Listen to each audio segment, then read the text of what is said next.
Hi guys, thanks for joining me again. If you're new to my channel, welcome. My name is Ann, and on my channel I review foreign international content. Today I'm back to review Destined with you. We're in episode 9 and 10, and wow, it's getting the plot thickens, if you will, right? So we saw in 9 and 10, especially 9, we finally get to see what happened in the past. So that was great to see. Goes to explain why they were destined to be together, because in the past they knew each other and loved each other. So now we're in the present, and the question that is being asked is, okay, so we loved each other, but what if you find out that in the past I may have been your enemy? Meaning the bloody hand, meaning she knew may have been the one who hurt Hongjo. So the question becomes is, once she figures that out, is she gonna still love him? I don't know. What do you think? I mean, I'm assuming this is gonna be a happy ending, so she's probably gonna be okay with it. They may have some ups and downs, but I believe at the end they come back together, right? That's just me. What are you thinking about that whole situation? So I mean, it's really nice to see them, like, now they're actually in love without the spell, right? They're actually real in love. Even he's in love without the spell working, right? So that's good to see, but it would be interesting to see what happens, or what Hongjo does once she finds out what happened in the past, right? And how she ended up with this spell book and why it belonged to her. I'm waiting to hear more about that. Kwan, by the way, with the love triangle thing going on, I still don't trust him. First of all, when we left off in episode 8, and Hongjo is in that park and the lights go off and she's being chased, or sees a shadow coming towards her, and then all of a sudden the lights comes on and it's Kwan, and I'm like, why are you there? And how convenient that you're there to save her.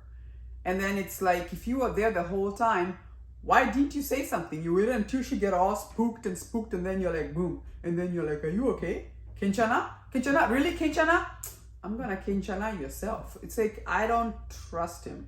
And clearly we are seeing from next preview, he may end up working with that annoying fiance of Sinew. The fact that she meets with Hongjo and threatens her, I was like, why are you wasting your time? So annoying. Who cares? Okay? Who cares? Oh, you know what? When people have dated for such a long time, it's very hard for them to, like, break up. No, my foot.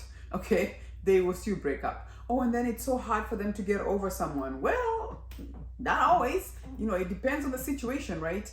And so here, both Shinyu and the fiance had a secret in the fact that, don't tell anybody we broke off until I'm done with the whole construction, and then once I'm gone, so I don't die of embarrassment that you dropped me for Hongjo, can you just save face for me and let's just keep this secret.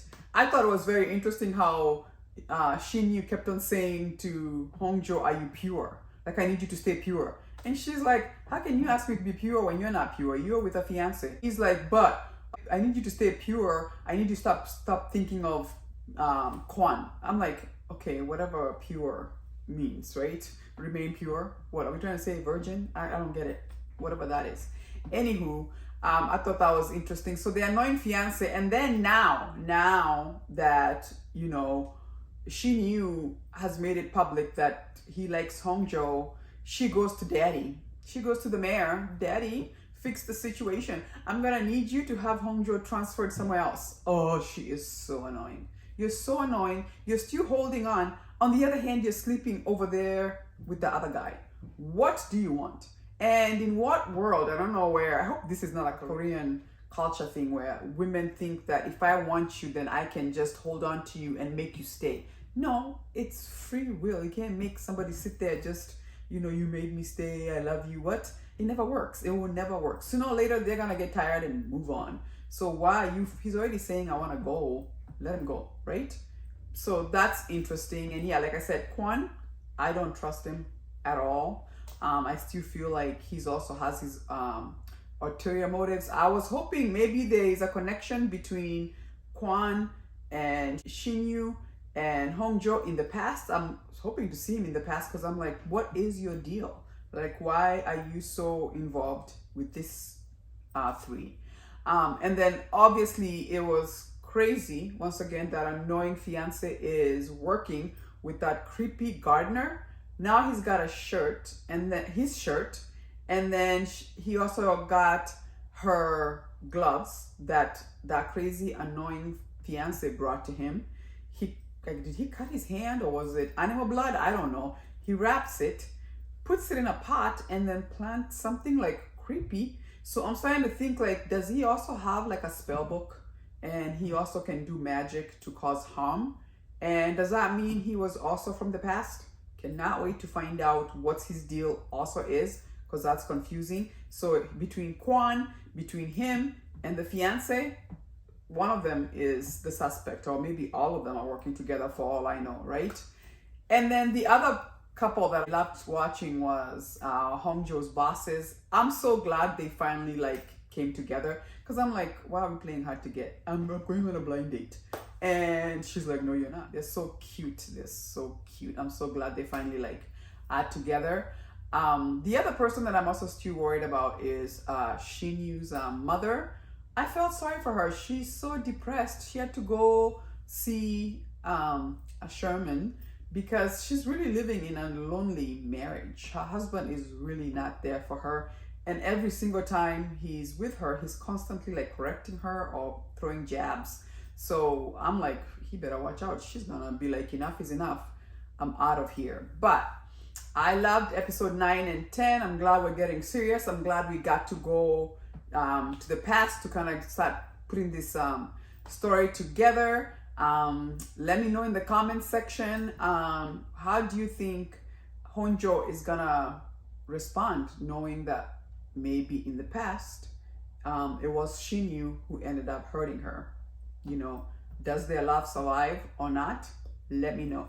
Also, right now, you know, who is your first, you know, big suspect? You know, obviously the gardener for us right now is definitely top 1, and then top 2 would be that crazy fiance, and then third would still be Mr. Kwon. I still don't trust him, but let me know in the comment section like you always do. I always love it.